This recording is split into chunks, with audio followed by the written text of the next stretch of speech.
aí, galera, aqui é o Fabrício Carraro, viajante poliglota, e esse é o Carreira Sem Fronteiras. Tudo pronto para a aventura de hoje? E hoje a gente vai bater um papo com o Marcel, que é lá de Natal, no Rio Grande do Norte, e ele sempre foi muito interessado em computação, mas também em saúde. Na universidade acabou cursando engenharia de computação, sempre se envolvendo com vários projetos, mas sempre levando isso da computação para uma área da saúde, da bioinformática. Depois ele fez o mestrado dele também em bioinformática lá na UFRN e teve a oportunidade de mandar o projeto de doutorado dele para a França, para a Universidade Sorbonne, no Instituto Curie. Aquele mesmo da Marie Curie, sabe? E hoje ele veio aqui contar pra gente como é que é essa vida de pesquisador, doutorando lá na França, o que ele faz mais exatamente, né, ligando essa área de computação, de dados, à saúde, mais especificamente na área oncológica, né, de câncer, e se dá pra viver com um salário de doutorando por lá, ou se é como no Brasil. Vamos lá pra esse papo que tá bem legal hoje.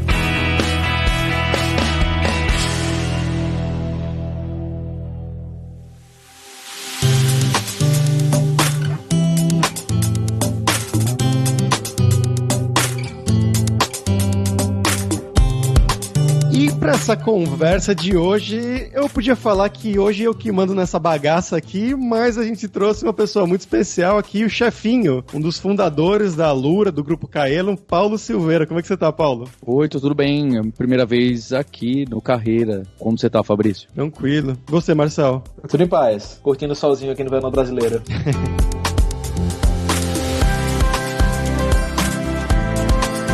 Bom, galera, como sempre, só o nosso jabazinho inicial aqui, que o podcast Carreira Sem Fronteiras é oferecido pela Alura Língua, cursos online de idiomas, que eu, Fabrício Carraro, ajudei a desenvolver com métodos que eu utilizei e utilizo para aprender idiomas como francês, italiano, russo, polonês, grego, alemão e assim por diante. E lembre-se que o ouvinte do Carreira Sem Fronteiras tem 10% de desconto em todos os planos, para você estudar todos os níveis de inglês e espanhol com a gente pelo mesmo valor. Então vai lá em aluralingua.com.br e comece a estudar com a gente hoje mesmo.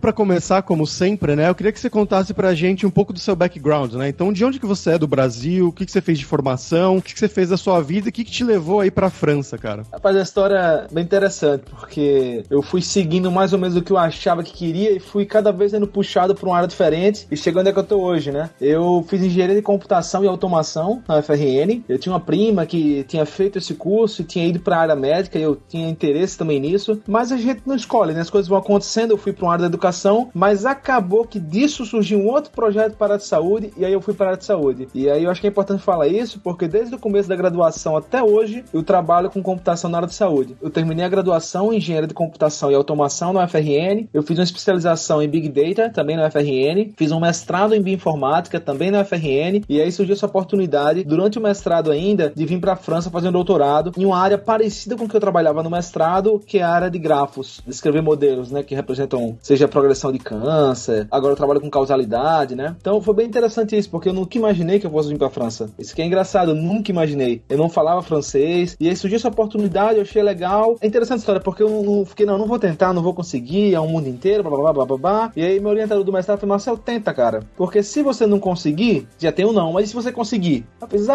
não vou conseguir. E é engraçado porque o formulário era gigante pra preencher a inscrição, né? E eu escrevi assim, fiz super mal feito, só pra fazer. E aí no último dia, antes de submeter do deadline, né, eu fiz, não, peraí, se eu vou tentar, bora tentar direito esse negócio. Aí eu voltei, preenchi, mudei tudo praticamente, a carta de motivação, fiz uma inscrição realmente decente, falei, não, se é pra brincar, bora brincar sério, né? E aí veio a surpresa, né? Eu tinha tão pouca esperança de ser aprovado nesse processo que é engraçado, que eu sequer li como seria o processo futuro. Eu fui chegando, né, as mensagens, aprovar a primeira fase, que era ver se eu tinha os pré-requisitos de ter ficado, porque não podia ter morado mais do que uns 3 anos na França. Aí você tem que falar todos os lugares do mundo que você foi, por onde passou. Aí a primeira fase era assim, não mentiu. É a segunda fase, preencheu corretamente. Então assim, essas primeiras fases, eu sabia que eu iria passar porque eu não menti, porque eu preenchi tudo, porque eu tive pré-requisitos. Então ia chegando os e-mails e eu ia ignorando. Daí um dia eu dirigindo, parando o sinal, chegou um e-mail aprovado em mais uma fase. Aí eu enviei pros colegas, né, um print, mas eu nem li o e-mail. Aí o pessoal, caramba, parabéns. E eu, como assim, parabéns o quê? É só mais uma fase? Tá indo pra França. E é isso que é engraçado, porque a última fase, os shortlists, né, os pré-selecionados, eles pagaram pra todo mundo do mundo inteiro ir pra França pra participar de uma rodada de entrevistas, apresentações, ou seja, pra ir pra lá mesmo. Caraca. Eu nem sabia que tinha isso, entendeu? Então quando falaram que tava indo pra França, indo pra França? Como assim? E aí que eu vi, aí foi de um mês, isso foi um mês antes, eu tenho que falar com o trabalho pra me liberar, mestrado, tudo pra correr pra lá. Foi super legal a semana lá, foi bem interessante. Que cidade e qual universidade? Então, eu trabalho em Paris, e isso que é engraçado, quando sempre perguntam, né, você faz doutorado onde? Na França é um pouquinho mais complicado.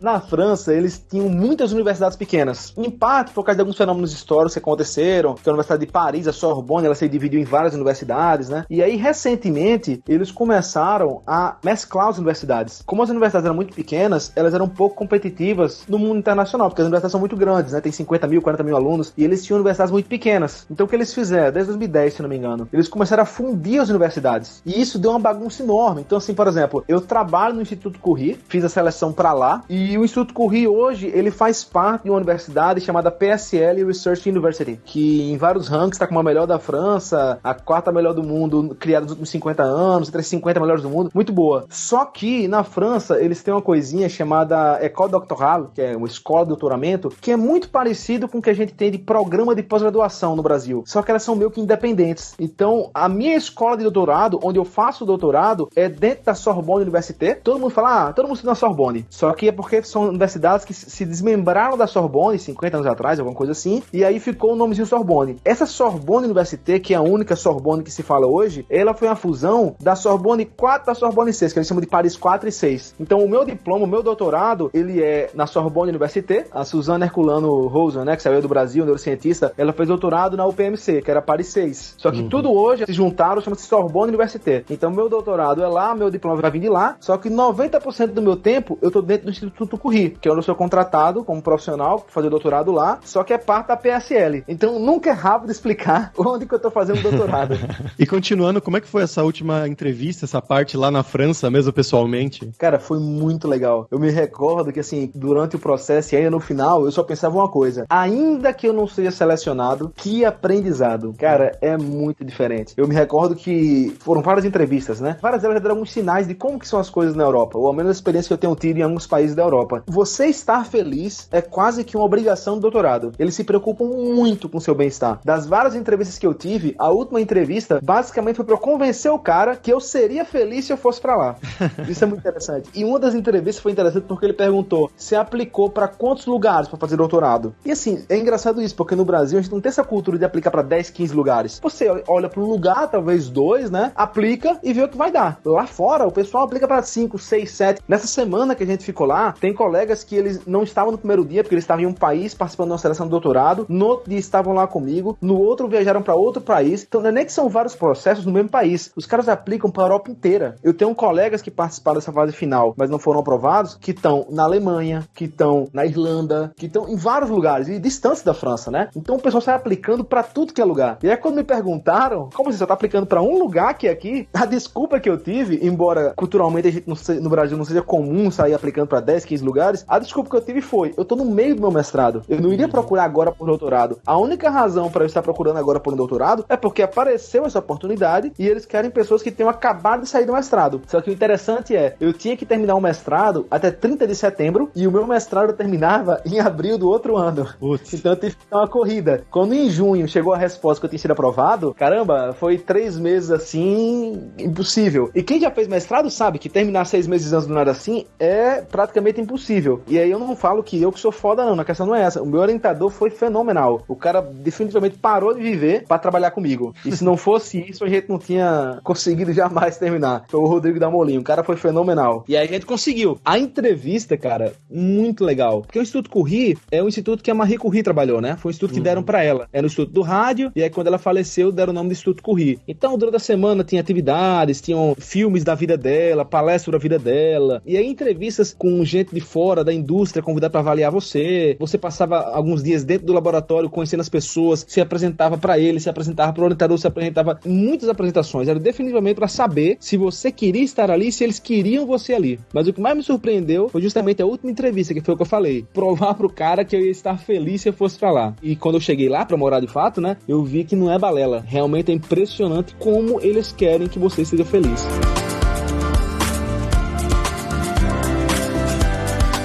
E isso envolvia também o idioma? Você falou que não falava francês, né? Como é que foi essa questão? Pois é, isso foi outra coisa muito legal, porque quando chegou o e-mail, né, falando do processo seletivo, eu vi o e-mail na lista de e-mail do meu programa de mestrado. Aí eu, caramba, França é impossível, né? Mas aí tinha lá, não precisava falar francês, porque o idioma que eles falam nesses grandes centros de pesquisa no mundo, e na França não é diferente, o idioma é o inglês. Então eu não precisava falar francês. E já na entrevista, o meu orientador tinha falado, né, fez, não se preocupe, eu vou falar com você em inglês todo o seu doutorado. Agora, claro que é interessante que você aprenda francês, já que você vai morar aqui. Mas não se preocupe, que no trabalho o idioma é o inglês. E nesse mais de um ano que eu tô lá, só teve um episódio que tinha alguém numa reunião que não falava inglês e a gente teve que ir pro francês. Ou seja, realmente inglês é o tempo inteiro. E Marcel, hoje você tá trabalhando, você já terminou o doutorado? Não, isso que é interessante. Eu continuo fazendo doutorado, só que esse processo que eu participei, ele contrata você como trabalhador. Então, por exemplo, foi super legal isso. Com o tempo a gente vai vendo as vantagens, né? O meu passaporte para ir pra França foi um passaporte talento como cientista. Então eu fui pra França já como cientista e com possibilidade de trabalhar de forma remunerada, né? Então podia levar a família, vários benefícios. A burocracia é absurda pra tudo na França. A gente fala mal do Brasil, né? Mas o Brasil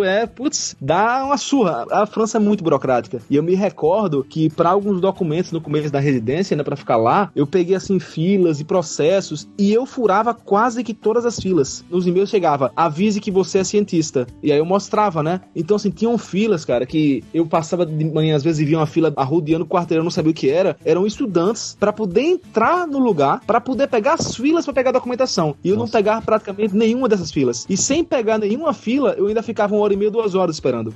Caramba. Então assim, embora ainda tenha sido um absurdo, eu me coloco como um baita sortudo, porque eu praticamente não peguei a maior parte das filas. E o instituto foi fenomenal. Essa questão de ter ido a trabalho, é meio que dá um sustinho, porque você vê um salário legal, mas como é trabalho, né, tem imposto. E eu pago quase 30% de imposto retido na fonte, né? Então, quem vê o valor e esquece que você tá indo como trabalhador, acha que vai ganhar uma fortuna. E aí vem o imposto, né? Mas aí eu tenho, por exemplo, na França eles têm saúde pública, né? Mas ainda assim, para algumas coisas você paga uma taxinha. E aí o meu empregador paga um plano suplementar, então eu não pago nada. É me ajudar a arrumar casa, banco, que essa é outra questão da França. O pessoal fala que são os loops, né? Porque para você poder alugar uma residência, você tem que ter um endereço francês. Só que se você não mora na França, como é que você tem um endereço francês?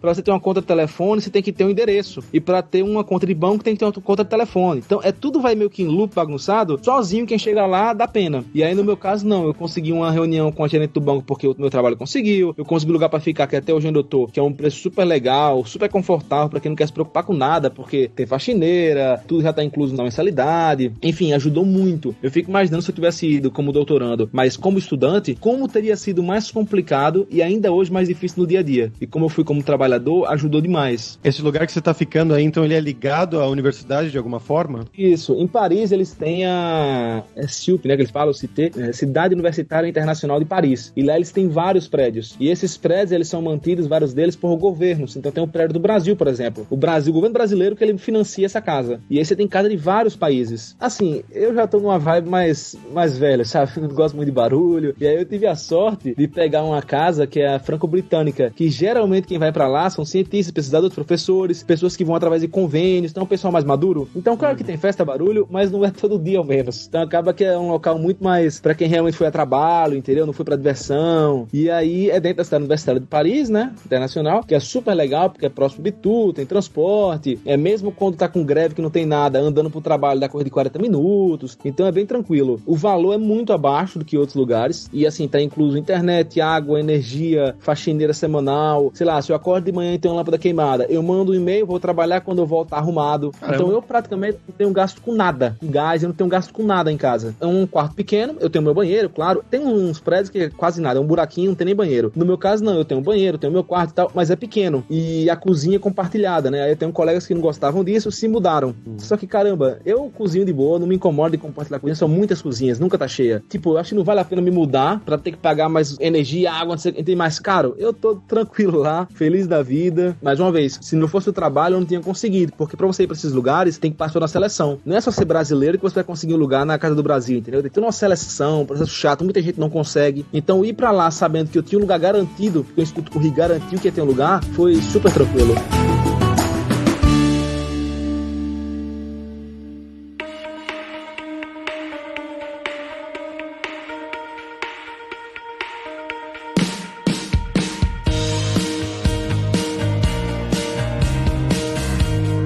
Marcel, conta pra gente o seu trabalho, o que você aplica em termos para nós leigos, o que você faz no trabalho? Na pesquisa acho que é um pouco difícil. Qual é o seu dia a dia? O que se é com programação, se realmente é com projeto, como que fica? No dia a dia tem parte pesquisa, parte aplicação da pesquisa, né? A gente trabalha lá no grupo com causalidade. Geralmente as pessoas fazem predição de modo, eles falam que é model blind, né? Que é tipo, você pega os dados, vê o que consegue prever e show de bola. Então, por exemplo, tem uma cidade nos Estados Unidos que eles fizeram as medições e eles viram que quando se comprava muito sorvete, muitas pessoas morriam afogadas. Vocês já ouviram falar? Já vi isso.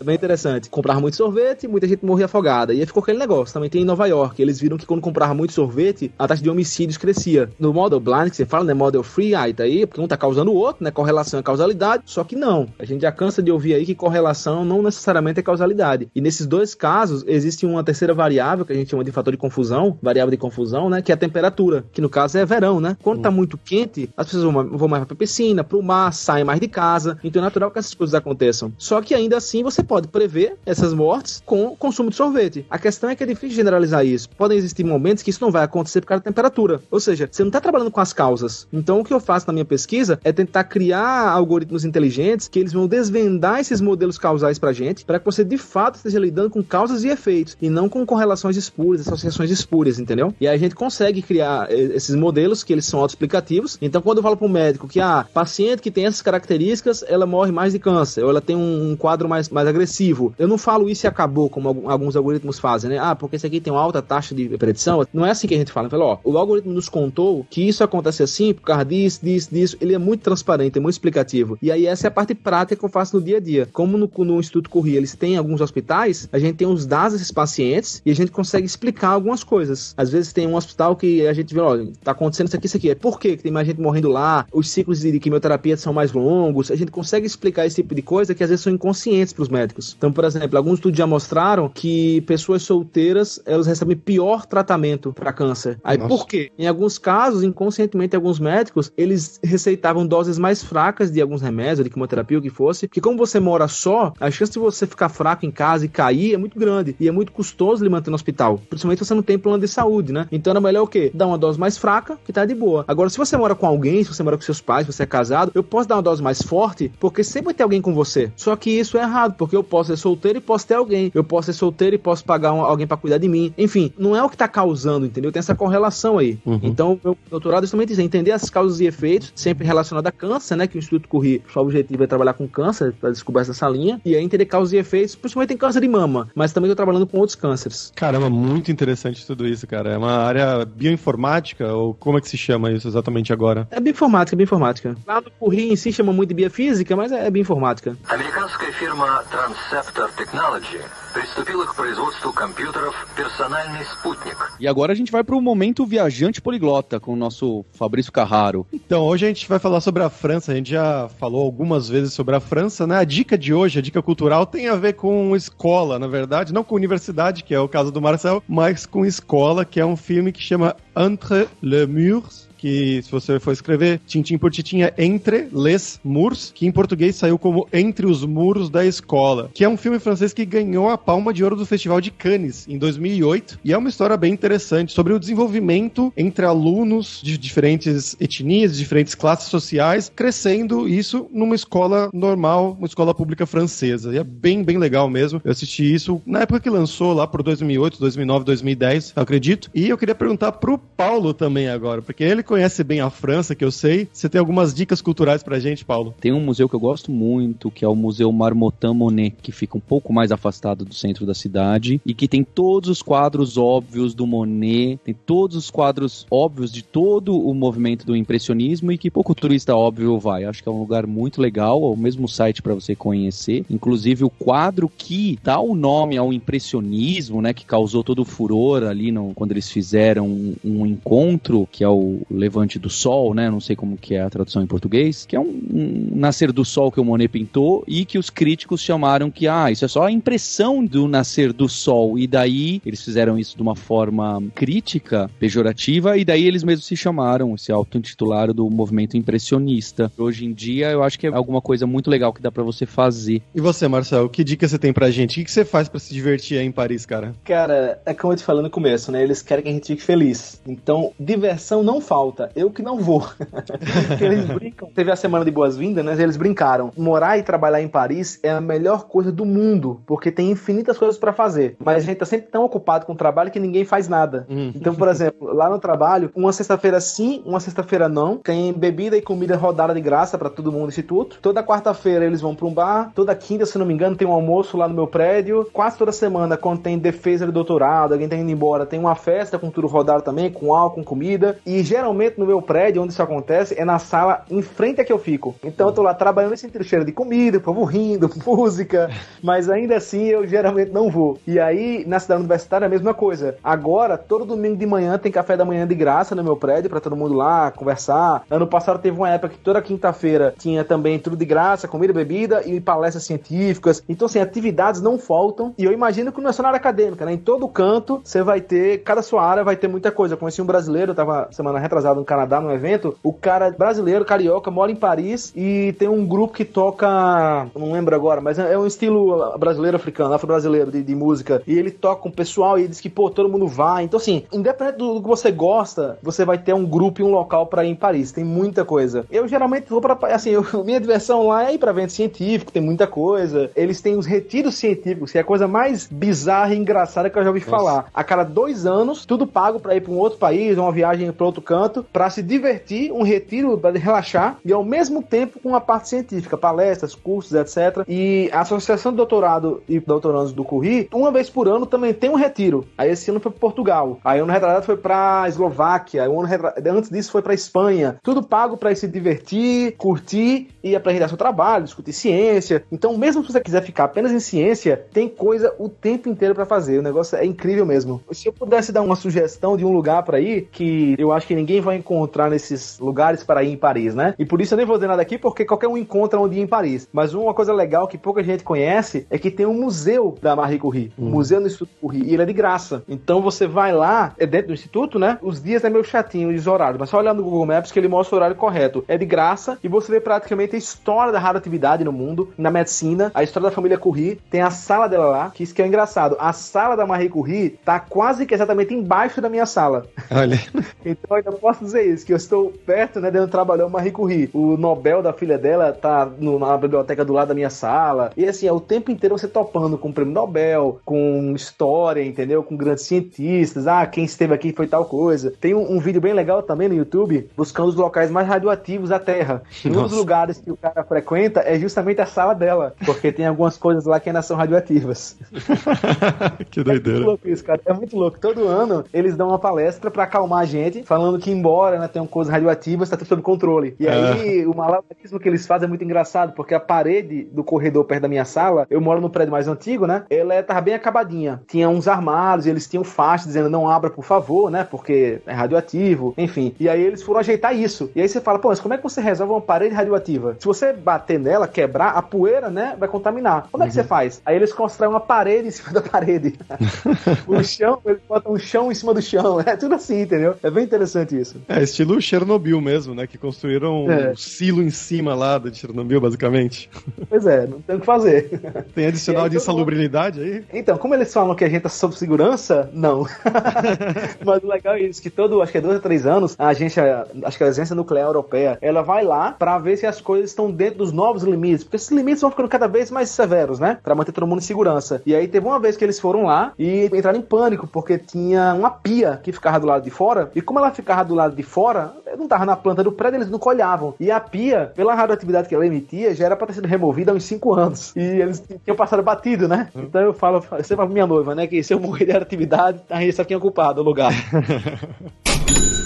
Marcel, e você já falou um pouquinho de que quem olha o seu contra-cheque acha que você é rico, ainda mais multiplicando por 5, mas como que fica o seu mês a mês aí? As contas fecham, sobram muito apertado, o que assusta ou o que não assusta? O objetivo desses lugares é trazer quem é bom pra cá, né? Então o modo como eles colocam às vezes é um negócio assim que chama muita atenção. Eu vi outro dia uma propaganda que era tipo assim, venha fazer doutorado, não sei se era na França ou na Alemanha, acho que era 100 mil reais, era um número assim que você fala, caramba, é um absurdo. Mas quando você converte pra euro e divide por mês, é muito apertado, é muito complicado. Então o pessoal que vem pra cá fazer doutorado, vem pra França, geralmente vai ganhar na faixa dos 1.400 euros e dependendo de se você conseguir ficar na cidade universitária, já é uma boa, porque você vai pagar 500 euros, 600 euros, então você tem aí mais da metade do teu salário pra outras coisas, né? Saúde você praticamente não paga. Outra coisa que eu esqueci de falar, né, que eu acho que é importante, o que se tem de direito trabalhista na França é um absurdo. Eu até acho errado, porque é demais. Eu tenho quase 40 dias úteis de férias por ano. São dias úteis. É um negócio absurdo. Aí agora, por exemplo, teve uma greve geral e como ele falou, quem foi trabalhar na greve, que não tinha transporte, teve que ir a pé e tal, vamos dar mais um dia de férias. Eu falei, rapaz, daqui a pouco eu não vou trabalhar no ano, porque férias não acaba. E assim, esses valores, esses se assustam, né? Mas se você conseguir morar na cidade universitária, beleza, já ajuda, porque você paga menos. Eu conheço alguns colegas que quase um ano antes de irem, eles já, por alguma razão, eles já colocaram num local que tinha uma lista de espera e eles conseguiram ir quando chegaram, que é um apartamento normal, um pouco mais distante, né? Um pouquinho fora de Paris, mas que é um preço bom. Só que as filas são gigantescas. Então assim, se você ganha 1.400 conto, que é o que geralmente um doutorando ganha, que não paga imposto, né? De bolsa, e você não tem um lugar pra ficar nesse estilo, vai ser muito complicado. Você vai ter que morar muito longe. Assim, muito longe que eu falo, você vai ter que passar, sei lá, 1 hora pra chegar no trabalho de trem. Eu falo nesse sentido.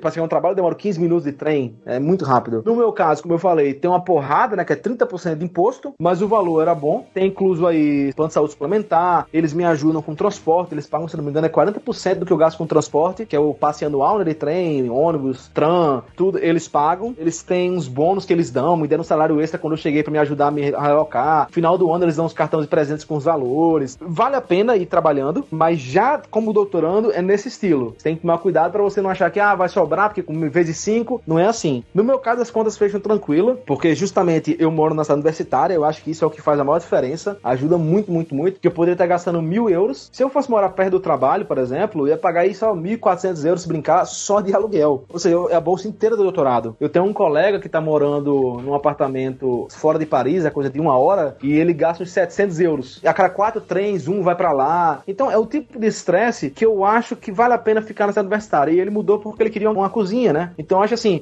tanta decisão que você tem que tomar, o dia a dia estressante, você tem que se preocupar não posso pegar esse trem, tem que se preocupar com, tenho que fazer uma faxina, eu tenho que pagar energia, internet, eu tenho que ir atrás de renovar o plano de internet. Essas são coisas pequenas que ajudam muito na cidade universitária, porque você só faz trabalhar e estudar. Você não tem que se preocupar com nada. Como eu falei, queimou uma lâmpada, você manda um e-mail, queimou uma lâmpada. Você não tem que ir atrás de comprar lâmpada. Embora não faça uma limpeza maravilhosa, faz uma faxina que ajuda. Tem lavanderia no prédio, você não tem nem que sair, tá no frio, você não tem que sair do prédio pra lavar suas roupas. Você vai na lavanderia, ela é 24 horas. Então o que eu faço, por exemplo? 2 da manhã, eu vou lavar roupa. Nunca tem ninguém. Com preço também melhor. Então, se você for pra Paris, nessas condições, com um prédio barato, com lavanderia dentro, com faxineira, com internet, água, gás, vale a pena. Se não, é um pouco mais complicado. Mas aí vem um ponto. Eu vi o episódio com a engenheira química, né, que também mora na França, e eu não lembro se ela falou, mas assim, os salários na França, eles são muito baixos, na minha opinião, né? Eles são muito baixos. Mas a questão é essa, o pessoal não se incomoda. O cara não se incomoda de não poder ter um carro, ele não se incomoda de morar longe, ele não se incomoda de ter um banheiro pequeno, ele não se incomoda. É engraçado isso, é cultural mesmo. Então os salários, eles realmente são baixos, principalmente no setor público, e tá de boa. Ninguém tá preocupado com isso, entendeu? Sim, sim. E também, talvez porque tem outras maneiras de devolução, como você falou aí, né? De direitos trabalhistas e sei lá o quê. Exatamente. Você não tem que se preocupar com colégio, não tem que se preocupar com saúde, não tem que se preocupar com segurança. Isso é um negócio fantástico, cara. Você pode até ouvir falar de furto, que for na França, mas violência é muito difícil. Tem muito mais violência contra prédio público, contra loja, em protesto, do que contra pessoa. É muito raro você ouvir que alguém foi agredido. Teve um caso de uma colega que tava de madrugada, sozinha, e aí os caras vieram conversar com ela, pra meio que distrair ela, enquanto um outro roubava ela. Quando ela viu que ele tava pegando o passaporte dela, a carteira dela, só fez gritar, ela colocou de volta e correu, pô. Se você grita no Brasil, você morre, entendeu? Lá é um negócio absurdo, assim, não tem violência. É incrível isso. Bom, Marcelo, pra gente fechar, agora é a hora do perrengue, que eu quero que você conte pra gente gafes, sei lá, histórias engraçadas que tenham acontecido com você. Seja no trabalho, com a língua, na sua vida normal aí do dia a dia. Cara, teve uma situação tensa, né? Que eu fui roubado na França. Isso foi uma história absolutamente longa. Eu contei uma vez no Instagram, deu quase 2 horas de história. Nossa. Mas o interessante da história é que eu fui roubado a 300 quilômetros de Paris. Eu tava no Vallée de la Loire com minha noiva, a gente voltando, coisa assim, 10 minutos, minha mochila tava em cima da minha cabeça, sumiu. Com laptop, tablet, tudo que você imaginar dentro. Pô, tinha, cara, se você for contar os eletrônicos do Soro, tinha mais de 15 mil reais. Que eu trabalho com computação, né? Então eu tinha tablet, laptop, bateria externa, mouse, tudo que você imaginar. Cheguei em Paris, fazer o boletim de ocorrência e a polícia falou, olha, cara, não tem como, é 300 quilômetros daqui e tem coisa muito mais urgente do que o notebook roubado pra gente se preocupar. Vamos tentar, mas acho difícil achar. E aí, um mês depois, não só achamos, a gente organizou uma operação policial, marcou uma cilada pro cara, a gente pegou o cara, a gente recuperou tudo meu, caderno, caneta, tudo meu a gente recuperou e ainda desarticulou um esquema de revenda que tinha na Europa, porque conseguiram deixar o cara preso por 3 dias, conseguiram mandar na justiça, foram na casa dele, o cara tinha, assim, até equipamento pra avaliar diamante, era um negócio gigantesco, entendeu? O cara tinha 10 laptops, o cara tinha tudo que você imagina na casa dele, coisa de luxo. E aí, desarticularam por completo o negócio do cara. Então, assim, parece coisa de filme. Uma operação policial, armou uma cilada, quando ele chegou lá, a polícia foi em cima. Um negócio surpreendente. Caraca, CSI brasileiro na França. Exatamente. Essa aí é um negócio que realmente eu me surpreendo.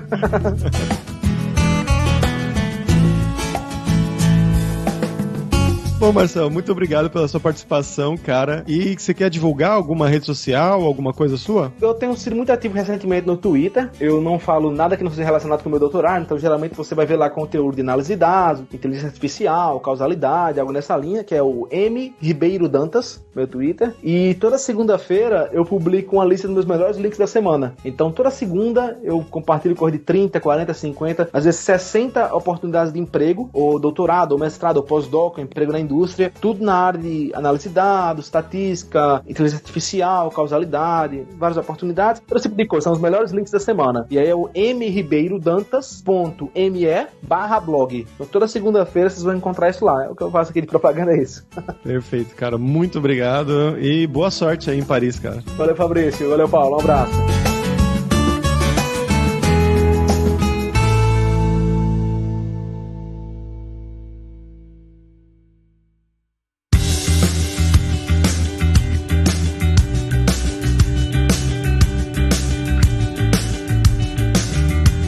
Pessoal, au revoir, por hoje é isso e muito obrigado como sempre pela sua audiência e entra lá no nosso grupo no Facebook, o Carreiras Sem Fronteiras, para você ter mais dicas sobre empregos, mercado de trabalho no exterior, tecnologia, também sobre a língua inglesa, o francês, algum outro idioma. E não deixe de conhecer a Alura Língua para você reforçar o seu inglês e o seu espanhol e dar aquela força tanto no seu currículo quanto na sua vida profissional, algo que você pode ver que o Marcel mesmo disse, que ele foi para lá, para a França, em uma universidade, trabalhar como pesquisador e mesmo assim eles falaram, não precisa realmente falar francês ou inglês, é a língua que você vai usar no trabalho aqui. E só lembrando que o ouvinte do Carreira Sem Fronteiras tem 10% de desconto em todos os planos. Então vai lá em aluralingua.com.br/promoção/carreira e começa a estudar com a gente hoje mesmo. Além também, é claro, da alura.com.br, que tem quase 1000 cursos de tecnologia na área de programação, que é inclusive a área do Marcel, que ele usa todos esses conceitos de data science, né, ciências de dados e tudo mais, big data, lá na pesquisa dele lá na França. É algo que você pode aprender na Alura. Além de marketing, design, business, soft skills, curso para você criar o seu currículo para mandar para o exterior. Então, com certeza vai ter o curso para você. Então, pessoal, até a próxima quarta-feira com uma nova aventura em um novo país. Tchau, tchau.